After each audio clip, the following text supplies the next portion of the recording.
ये कहानी real life story पर बेस्ड है। केविन और क्रिस्टी टेक्सास के एक छोटे से शहर में रहा करते थे। उनकी 3 बेटियां थीं। बड़ी बेटी एबी जो 13 साल की थी, दूसरी बेटी एना जो 9 साल की थी और तीसरी बेटी एडलिन जो 6 साल की थी। केविन और क्रिस्टी काफी धार्मिक लोग थे जो हर संडे चर्च में जाया करते थे।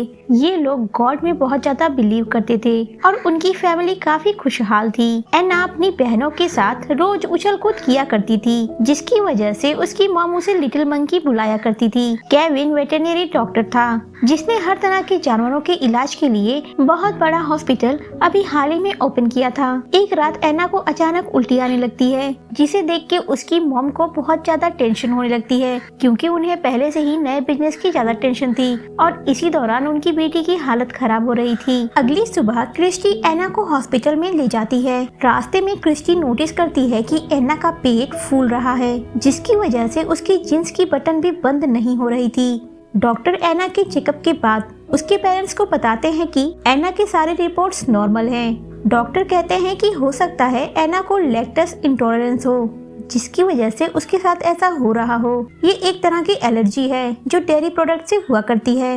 इसलिए डॉक्टर उन्हें सलाह देते हैं कि एना की डाइट से वो जंक फूड और डेयरी प्रोडक्ट्स को हटा दें। ये बात जब एबी को पता चलती है तो वो डिसाइड करती है कि जब तक एना ठीक नहीं हो जाती तब तक घर में कोई भी पिज्जा नहीं खाएगा। कुछ दिनों बाद एक रात अचानक से एना के पेट में बहुत तेज दर्द होने लगती है। एना की माँ अपने एक क्लोज फ्रेंड को बुलाकर अपने घर की देखभाल करने के लिए छोड़ देती हैं और खुद एना को इमरजेंसी हॉस्पिटल में एडमिट कर देती हैं। वहाँ कुछ चेकअप के बाद डॉक्टर कहता है कि एना को बस एसिड रिफ्लक्स हुआ है, जो बहुत ही नॉर्मल सी बीमारी है। ये सुनकर एना की मॉम को बहुत ही ज्यादा गुस्सा आ जाता है। वो डॉक्टर को बहुत डांट लगाती हैं और कहती हैं कि वो हॉस्पिटल से तब तक नहीं जाएंगी जब तक उन्हें पता नहीं चल जाएगा कि उनकी बेटी को क्या हुआ है। अगले दिन वो डॉक्टर एक सीनियर डॉक्टर को अपने साथ लाता है, जो उन्हें बताता है कि एना की कंडीशन देख के लगता है कि इसकी दोनों इंटेस्टाइन आपस में मर्ज हो गई हैं और असली बीमारी का पता करने के लिए उन्हें कुछ चेकअप करने होंगे। उसके बाद एना की नाक में कैमरा डालकर उसके पेट की जांच की जाती है। इस चेकअप में एना को बहुत ज्यादा दर्द सहना पड़ता है और कहते हैं ना, बच्चों का दर्द सबसे पहले उसके माँ बाप फील करते हैं। सेम वही हुआ। केविन और क्रिस्टी को सपोर्ट करने के लिए उसके रिलेटिव और फ्रेंड्स आए हुए थे, जो एना के लिए प्रेयर कर रहे थे। एना के पेरेंट्स को डॉक्टर बताता है कि एना को एक खास तरह की बीमारी है, जिसका नाम इंटेस्टाइनल मोटिलिटी डिसऑर्डर है। इस बीमारी का उस टाइम तक कोई भी इलाज नहीं था। डॉक्टर उन्हें सलाह देता है कि एना की अगर जल्दी से जल्दी ट्रीटमेंट स्टार्ट नहीं की गई तो वो ज्यादा दिन तक जिंदा नहीं रह पाएगी। एना को कुछ दिनों तक नाक में नली डालकर ट्यूब से खाना दिया जाता। ये प्रोसेस सच में बहुत ज्यादा पेनफुल है।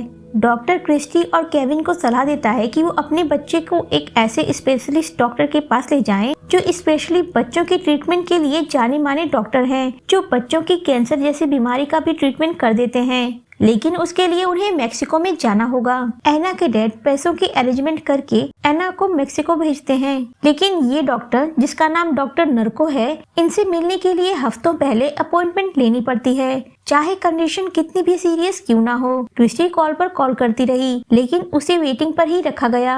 इन दिनों एना की हालत और बिगड़ गई थी। उसके निकले हुए पेट की वजह से वो अकेली रहने लग गई थी। लोग उसे देख के उस पे तरस खाया करते थे। एना के डैड उसके लिए एक पप्पी लाते हैं ताकि वो थोड़ा सा उसके साथ खेलकर खुश रहे। क्रिस्टी एना के लिए प्रे करने चर्च जाती है, जहाँ कुछ औरतें उससे कहती है कि एना की ये कंडीशन एना के पेरेंट्स के बुरे कर्मों का नतीजा है और गॉड उन्हें पनिशमेंट दे रहा है। ये बात सुनकर एना की मॉम को बहुत ज्यादा गुस्सा आ जाता है और वो उस दिन के बाद गॉड में बिलीव करना ही बंद कर देती हैं और ना ही उस दिन के बाद से वो कभी प्रे करती हैं। एना की मॉम अब और इंतजार नहीं करना चाहती थी, इसलिए वो बिना अपॉइंटमेंट लिए ही मेक्सिको पहुंच जाती हैं। वो डॉक्टर नर्को के हॉस्पिटल में जाकर रिसेप्शनिस्ट के सामने बहुत ज्यादा रिक्वेस्ट करती हैं कि उनकी अर्जेंट में अपॉइंटमेंट फिक्स कर दी जाए। रिसेप्शनिस्ट को एना की हालत को देख के बहुत ज्यादा अफसोस हो रहा था, लेकिन फिर भी वो डॉक्टर नर्को की अपॉइंटमेंट नहीं दे पाती। एना की मॉम एना के साथ एक रेस्टोरेंट में खाना खाने गई थी। वहाँ उन्हें एंजेला मिलती है, जो एना की ऐसी हालत देख के उसे कहती है कि जब तक अपॉइंटमेंट नहीं मिलती तब तक वो मेक्सिको सिटी घूमने चले। क्रिस्टी तो नहीं जाना चाहती थी, लेकिन एना की जिद करने पर वो तैयार हो जाती है। एना मेक्सिको घूमकर कुछ देर के लिए अपनी बीमारी को भूल जाती है और एक दिन म्यूजियम में घूमते वक्त क्रिस्टी को कॉल आती है कि डॉक्टर नर्को से उसकी अपॉइंटमेंट फिक्स हो गई है। डॉक्टर नर्को के पास बच्चों की ट्रीटमेंट करने की एक यूनिक टेक्निक थी। वो बहुत ही प्यार से खेल कूद के अपने पेशेंट का इलाज किया करते थे। वो क्रिस्टी से बड़े प्यार से पेश आते हैं और काफी आराम से उसका चेकअप करते हैं। उसे जरा भी तकलीफ नहीं होती, लेकिन दुख की बात ये थी कि उनके पास भी इस बीमारी का कोई भी इलाज नहीं था। वो बस उसे थोड़ा बहुत ठीक कर सकते थे।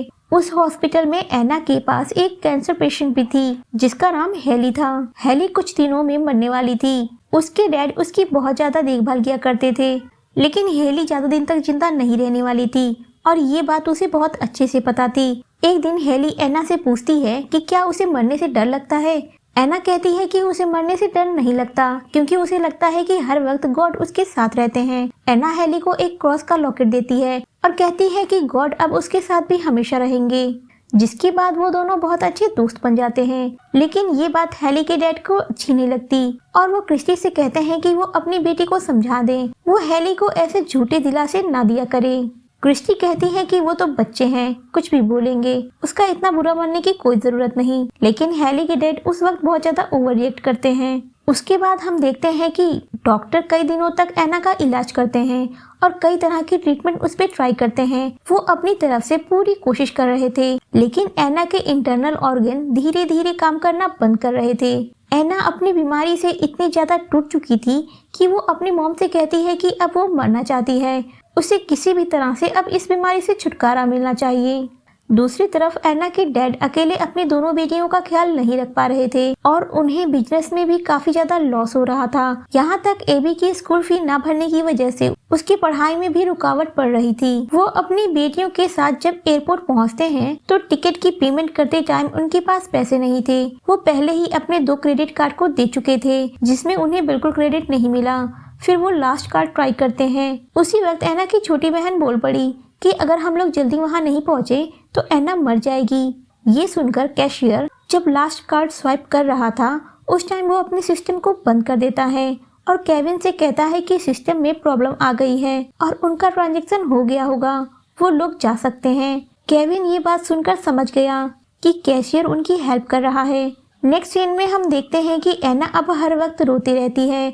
अब वो धीरे धीरे डिप्रेशन में जा रही थी। तभी वहाँ उसके डैड और उसके सिस्टर्स मिलकर उसे सरप्राइज देते हैं। तब जाके एना को थोड़ा सा अच्छा फील होता है।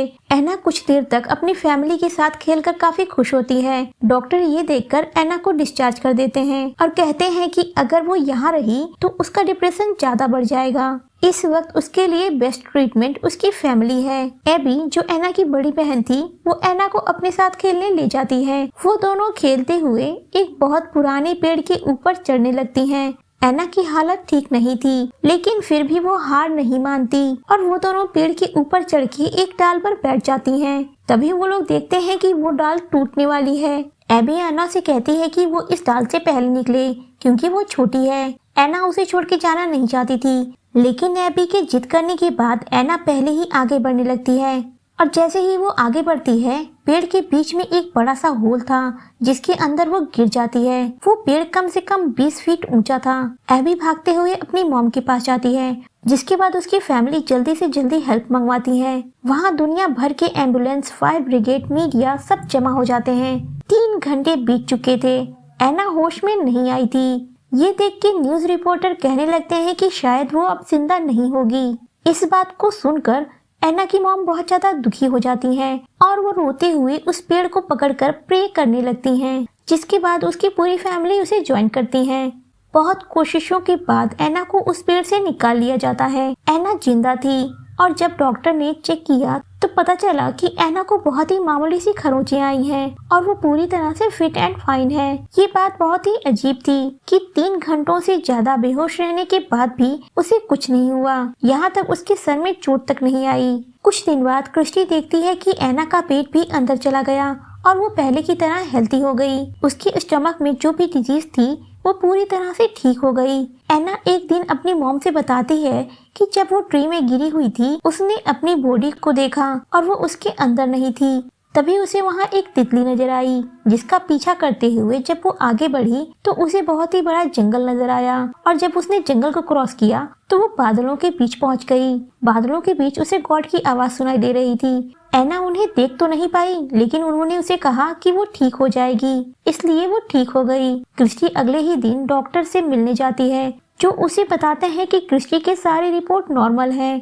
डॉक्टर पूरी तरह से स्पीचलेस थे उसकी रिपोर्ट्स को देख के, और वो कहते हैं कि ये मिरेकल है। जाहिर सी बात है, साइंस जिस चीज को प्रूफ नहीं कर सकता वो उसे मानने से इनकार कर देता है। इसका मतलब ये नहीं कि वो चीज एग्जिस्ट नहीं करती।